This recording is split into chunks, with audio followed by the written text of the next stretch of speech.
ഒരു വെയിലത്താണ് ഈ അമ്മച്ചി ഇരുന്നിട്ട് ലോട്ടറി വെക്കുന്നത്. മുച്ചക്രവണ്ടി ഉണ്ടായിരുന്നു അമ്മച്ചിക്ക്, അത് കുറച്ച് കാലങ്ങളായിട്ട് കാണാനില്ല. ഇപ്പോൾ ഈ ഇടയായിട്ട് അമ്മച്ചീനെയും കാണാനുണ്ടായിരുന്നില്ല. ഇന്ന് അപ്രതീക്ഷിതമായി കണ്ടപ്പോൾ ഞാൻ കുറച്ച് വിശേഷങ്ങളൊന്നും ചോദിച്ചു. അമ്മച്ചിയുടെ പേര് മരിയ. മരിയ. ഈ കൈക്ക് എന്തെങ്കിലും പ്രശ്നമുണ്ടോ? കൈയൊക്കെ ഇത് കുട്ടിക്കാലം മുതൽ എങ്ങനെയാണോ? അമ്മച്ചി നടക്കില്ല അപ്പൊ? ഇറങ്ങി നടക്കും. ഇറങ്ങി നടക്കും. ഒരു 6 മണി 7 എത്ര പേര് ഇങ്ങനെ ഇരിക്കും? ഈ ലോട്ടറി മുഴുവൻ തീരണവരെ അമ്മച്ചി ഇവിടെ ഇരിക്കും അല്ലേ?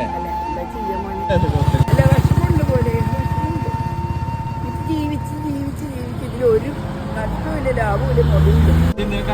അല്ല വിഷമം കൊണ്ട് കറിയണ. മോൾക്ക് മാസത്തിൽ മരുന്ന് ബ്ലഡ്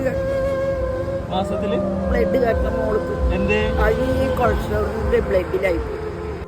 ഒരു 10 ടിക്കറ്റ് എനിക്കുണ്ടോ? ഞാൻ എടുത്തോളാം. കുഴപ്പമില്ല, അത് കുഴപ്പമില്ല.